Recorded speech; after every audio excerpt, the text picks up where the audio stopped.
Hey guys, it's Mel House from the Lost Holocron podcast. We're going to be going over the whole Penguin series plus the finale. So when the first episode dropped of the Penguin, I was immediately hooked. It was dark, it was gritty. I already liked this world from the Batman movie, but I was a little worried about how they would do a whole show, 8 or 9 episodes of this and keep it interesting. But I was wrong. It was amazing. It was peak. This is Andor Daredevil level storytelling, and I think that when you look back on it, it's going to be revered as one of the best shows of all time. You know what I mean? Sophia's character, Victor's character, Oz's character, these three people just had such amazing stories, and the way it was told, you didn't know whose side you wanted to be on. You wanted to be on Victor's, you wanted to be on Oz, you related to Sophia, everything that she went through. And, some of these characters really hate each other. So as the show progressed, you feel like you're watching Game of Thrones and you really don't know who to root for. You know what I mean? But, Sophia pretty much hates Oz, and Oz tried to kill Victor in the first episode, but ended up taking him under his wing. And, there's just this huge power struggle and this huge vacuum after the events of the Batman where the Riddler destroyed Gotham and everybody's vying for power. You know what I mean? We get to be introduced to Oz's mother, and you get a very like Sopranos feel from that, where main character is this terrible person, but he loves his ma, so he has some humanity. And in the beginning of the episode, even the actor Colin Farrell said this, like, you root for Oz, you like Oz, but by the end of the last episode, I don't think you're going to feel that way.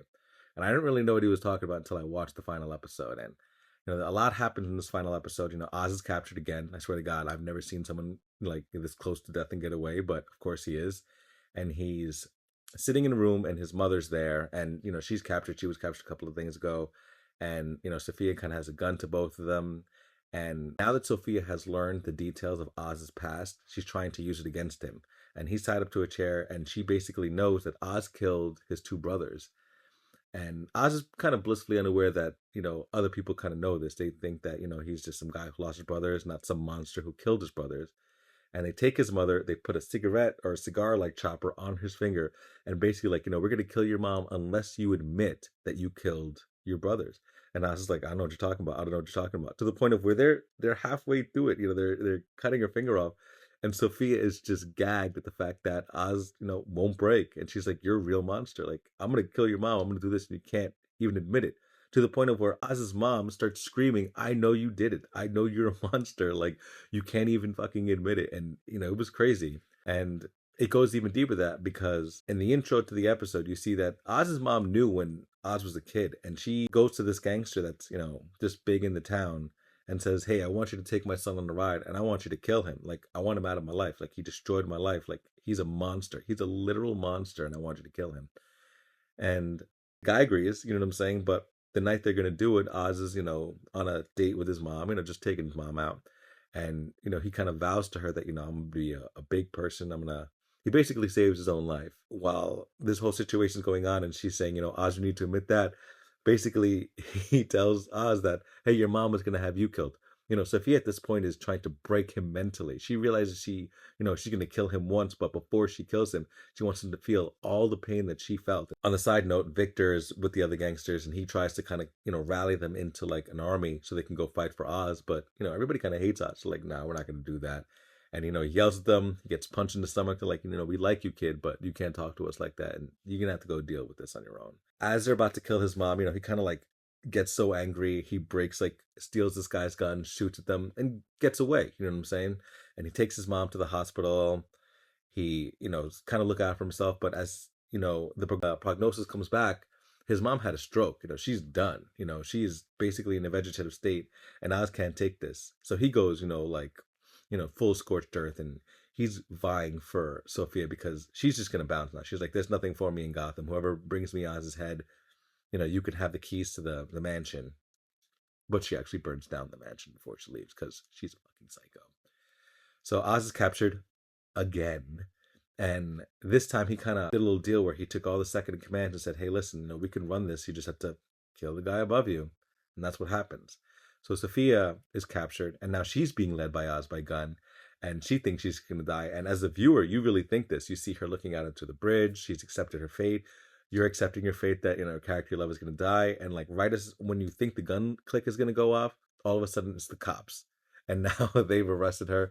And now she is in the fate worse than death. She is back in Arkham, and She does not want to be there. And right before Oz did this, he goes to a councilman and he basically says, hey, listen, Sophia did this. She blew up the town. There's a bunch of drug lab there, basically confessing to all the crimes that he's done partially and everybody else has done, but blaming on everybody else. And he convinces this councilman to be like, hey, listen, give me a shot. I can be on your side. And I'm pretty sure this councilman in the comics, don't quote me, but like turns into a corrupt mayor. So you're kind of going from that, like, storyline of like how he gets in power. And now Oz, joined with this person, rises in power too. And if you're watching the episode, there's a very nice Easter egg that, they're in this council chambers and there are drapes on the windows, and the drapes look like they form owls. Now, the Court of Owls is a huge plot line in the Batman series, and I think they're really going to go towards that. Maybe not in Batman 2, but the Batman 3. Because we have to remember, all this is going back to the Batman universe, you know what I mean?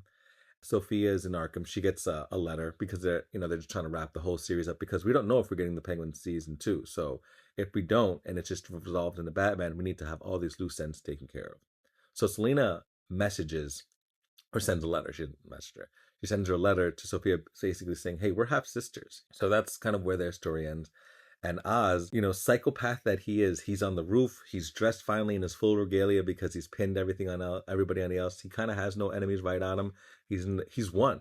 And his mom is laying in this bed, basically in a vegetative state. The very thing she said 2 episodes ago, I don't want to happen. I don't want to be some vegetable. But Oz, since he's a sociopath and a narcissist, a malignant narcissist, is like, nah, you're happy. You're happy. You're looking at the view. I've gotten you everything you need. I fulfilled my pact to you.